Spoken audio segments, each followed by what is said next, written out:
Hi hello అందరికీ నమస్తే. ఈ వీడియో మీకు ఓసీఐ కార్డ్స్ గురించి. ఓసీఐ కార్డ్స్ అంటే ఓవర్సీస్ సిటిజన్ ఆఫ్ ఇండియా అనమాట. సో ఈ ఓసీఐ కార్డ్స్ జనరల్గా వచ్చేసి ఎవరైతే ఇప్పుడు ఇండియాలో ఉన్న వాళ్ళకి అవసరం ఉండదు ఇది, ఎందుకంటే ఇది ఓవర్సీస్లో ఉన్న ఇండియన్ సిటిజన్స్కి మాత్రమే. ఎవరైతే వాళ్ళ ఫస్ట్ ఆఫ్ ఆల్ ఈ ఓసీఐ కార్డ్స్ అప్లై చేయడానికి ఎలిజిబిలిటీ ఏంటంటే, ముందు మీరు మీ సిటిజన్షిప్ని వదిలేసుకొని ఉండాలి. ఆ తర్వాత మీకు అదే న్యూట్రలైజేషన్, మీ రెనౌన్స్మెంట్ అంటారు కదా, అది కంప్లీట్ అయి ఉండాలి. అయి ఉంటే కనుక మీరు ఎలిజిబుల్ అవుతారు. అట్ ద సేమ్ టైం మీరు వచ్చేసి అప్లై చేయడానికి ఎలిజిబిలిటీలో ఇంకొకటి ఏంటంటే, మీరు పాకిస్తాన్, బంగ్లాదేశ్ లేదా ఇంకొన్ని కంట్రీస్ ఉంటాయన్నమాట. అవి ఇండియాలో మీకు డిస్క్వాలిఫై చేసి ఉంటారు అప్లై చేయడానికి. మీరు అలాంటి కంట్రీస్లో మీకు ఆల్రెడీ సిటిజన్షిప్ ఉంటే మీరు అప్లై చేయడానికి ఎలిజిబుల్ కార్ అనమాట. సో అక్కడితో ఆపేసుకోండి. నెక్స్ట్, సో ఒకవేళ మీకు ఇండియన్ సిటిజన్షిప్ ఉండి మీరు ప్రాపర్గా లీగల్గా మీ సిటిజన్షిప్ మారుంటే, మీరు అనౌన్స్ అయ్యి ఉంటే, మీరు డెఫినెట్గా మీరు ఓసీఐ కార్డ్కి అప్లై చేసుకోవచ్చు. సో ఓసీఐ కార్డ్కి అప్లై చేయడానికి ఏమేమి కావాలో రాసుకొని వచ్చాను, మర్చిపోతాను కాబట్టి. ఫస్ట్ ఆఫ్ ఆల్ మీరు విఎఫ్ఎస్ సైట్ ఉంటుంది. విఎఫ్ఎస్ వెబ్సైట్లోకి వెళ్ళినారంటే మీకు జస్ట్ టూ టూ పార్ట్స్ ఉంటాయి అనమాట. Option A, part A, part B.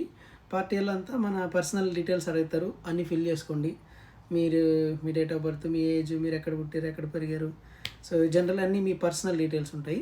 Next ఇంకొక పార్ట్ బిలో వచ్చేసి మీరు ఇప్పుడు ఎక్కడ ఉంటున్నారు, మీరు ఏ కంట్రీ సిటిజన్షిప్ ఉంది, ఏ డాక్యుమెంట్స్ ఉన్నాయి మీ దగ్గర, మీ కరెంట్ ప్రస్తుతానికి మీ కరెంట్ బిల్లులు, వాటర్ బిల్లులు, లేకపోతే మీ ఇంటి కౌన్సిల్ బిల్లు ఏముంటాయి అవి ప్రస్తుతానికి. సో ప్రజెంట్ సిటిజన్షిప్కి సంబంధించి డాక్యుమెంట్స్ అవి అడుగుతారు పార్ట్ బిలో. అవి రెండు అప్లోడ్ చేయండి. రెండు సబ్మిట్ చేసాక మీకు జస్ట్ నెక్స్ట్ ఇంకొచ్చేసి, సో మీరు ఇది అప్లై చేయడానికి మీరు ఏం చేస్తారంటే OCIservices.gov.inలోకి వెళ్ళినారంటే, ఇంకొకసారి చెప్తా, OCIservices.gov.in. మీకు లింక్ కావాలంటే ప్రాబ్లం లేదు, యూ కెన్ కమెంట్స్లో చెప్పండి, మీకు కమెంట్స్లో చెప్తా. ఈ వెబ్సైట్లోకి మీరు ఫస్ట్ మామూలుగా మనం ఫేస్బుక్లో అకౌంట్ క్రియేట్ చేసుకుంటాం కదా, ఫేస్బుక్, ఇన్స్టాగ్రామ్లో, అలాగే ఒక అకౌంట్ క్రియేట్ చేసుకోండి. జీమెయిల్లో అలాగే అకౌంట్ క్రియేట్ చేసుకున్నట్టు అకౌంట్ క్రియేట్ చేసుకున్నాక మీ అకౌంట్లో మీ పర్సనల్ డీటెయిల్సే ఉంటాయి. Part A, part B fill చేస్తారు. ఫిల్ చేసినాక సపోర్టింగ్ డాక్యుమెంట్స్ ఉంటాయి.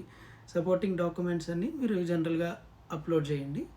ఈ సపోర్టింగ్ డాక్యుమెంట్స్లో మీకు మీ పాస్పోర్ట్, మీ రెనౌన్స్ అయినప్పుడు మీకు లీగల్గా రెనౌన్స్ అంటే మీకు ఒక సర్టిఫికేట్ ఇస్తారు కదా, ఆ సర్టిఫికేటు, ఇవన్నీ ఒరిజినల్ మీ దగ్గర పెట్టుకోండి.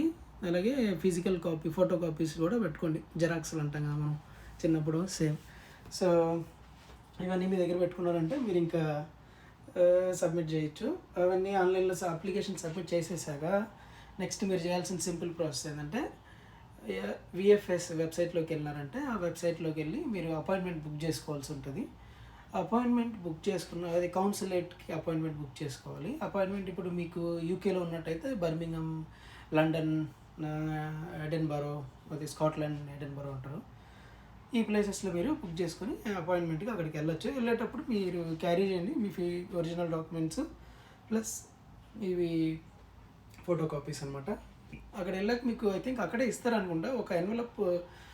మనం ఏదైనా పోస్ట్ చేస్తే ఎన్వలప్లో మనకి రిటర్న్ వస్తాయి కదా, అలాగా ప్రీపెయిడ్ ఎన్వలప్స్ ఉంటాయి, అక్కడే ఉంటాయి మోస్ట్లీ. లేదంటే మీరైనా కొనుక్కొని వెళ్ళండి. ఆ ఎన్వలప్స్ అక్కడ పే చేసి అక్కడ మీ డాక్యుమెంట్స్ అన్నీ ఇచ్చినారంటే మీకు ఇంటికి ఓసీఐ మీ డాక్యుమెంట్స్ వస్తాయి పోస్ట్లో, మీరు ఇచ్చిన ఎన్వలప్లోనే. ప్లస్ మీకు ఓసీఐ కార్డు మీరు వన్స్ అప్లై చేశాక, కొత్త కార్డు అప్లై చేస్తున్నారనుకోండి, జస్ట్ మీకు 4 to 6 weeks మ్యాక్సిమం వచ్చేస్తుంది టక్కని. మా అయితే ఒక 8 weeks అలా అవ్వచ్చు. మా అయితే 8 నుంచి 12 weeks కూడా పట్టొచ్చాము కొన్నిట్లో డిమాండ్ని బట్టి. బట్ మెజారిటీ 4 to 6 weeksలో ప్రాసెస్ అవ్వాలి, అదే అవుతుంది. ఒకవేళ కరెక్షన్స్ చేస్తున్నారనుకోండి, కరెక్షన్స్ అంటే ఇప్పుడు సపోజ్ మీకు పెళ్ళి అయిపోయింది, పెళ్ళి కాలేదని రాసుకున్నాను, జస్ట్ నేమ్ చేంజ్ చేయాలి, ఏమైనా కరెక్షన్స్ ఉంటే ఆ కరెక్షన్స్కి అయితే మాత్రం మీకు మినిమం 35 నుంచి 40 వర్కింగ్ డేస్ దాకా పడుతుంది. సో వాళ్ళు మాత్రం వెయిట్ చేయాల్సిందే. బట్ కొత్త అప్లికేషన్స్ కొంచెం తొందరగానే వస్తాయి. ప్లస్ ఇంకేమున్నాయి, మీరు బయోమెట్రిక్స్ ఇస్తారు అవసరమైతే. ప్లస్ మీరు ఇచ్చిన ఇన్ఫర్మేషన్ ఏమైనా తప్పులు తడకలు ఉంటే ముందే మీరు అన్నీ కరెక్ట్ చేసుకోండి. ఒకటికి 2 సార్లు మెల్లగా చెక్ చేసుకోండి, కంగారేంలో. మీకు చాలా టైం ఉంటుంది. మీరు అపాయింట్మెంట్ బుక్ చేసుకుని మీరు వెళ్ళేటప్పుడు, మీరే రేపు అపాయింట్మెంట్ అంటే ఇవాళ బుక్ చేయరు కాబట్టి, సో మీకు ఎనఫ్ చాలా టైమే ఉంటుంది, చేసుకోండి. ఇంకా ఒకవేళ వీళ్ళు విఎఫ్ఎస్ ఆఫీస్ వాళ్ళు కనుక కొన్ని ఏరియాస్కి వాళ్ళు కనుక కొరియర్ సర్వీస్ లేకపోతే మిమ్మల్ని వచ్చి కలెక్ట్ చేసుకుని వెళ్ళమంటారు, వెళ్ళి కలెక్ట్ చేసుకోండి. లేదంటే మీరైనా వచ్చి మీకు కొరియర్ సర్వీస్ ఉంటే వాళ్ళే మీకు కొరియర్ చేస్తారనమాట. మీకు ఇంకేముంటాయి ఓసీఐ కార్డులో, మీరు ఓసీఐ కార్డు తీసుకున్నాక కొన్ని కోల్పోతారు. ఒకటి ఇండియాలో ఓటు వేయడం, అలాగే అగ్రికల్చరల్ ల్యాండ్స్ కొనడం, ఇవన్నీ ఐ థింక్ పోతుంది అనమాట. Maybe correction. Public agricultural land గురించి ఏం నాట్ షూర్, బట్ ఓట్ అయితే డెఫినెట్గా ఉండదు. అలాగే మీరు ఏ పబ్లిక్ ఆఫీసెస్ని హోల్డ్ చేయడానికి ఉంటుంది అంటే ఒక పబ్లిక్ ఆఫీసెస్లో మంచి ఒక పొజిషన్స్ యూ కాంట్ హోల్డ్ అనమాట, అంటే పని చేయలేరని అర్థం. ఓసీఐ కార్డు వచ్చాక భద్రంగా పెట్టుకోండి, మీరు మీతో తీసుకెళ్లాల్సి ఉంటుంది. ఇట్స్ లైక్ అదే మీ ఫారెన్ పాస్పోర్ట్తో పాటు ఓసీఐ కార్డు కూడా మీరు ఇండియా వెళ్ళేటప్పుడు తీసుకెళ్తే it will be easy for your immigration process అనమాట. సో ఈ ఓసీఐ కార్డు గురించి మీకు ఇంకేమైనా డౌట్స్ ఉంటే కమెంట్స్లో చెప్పండి.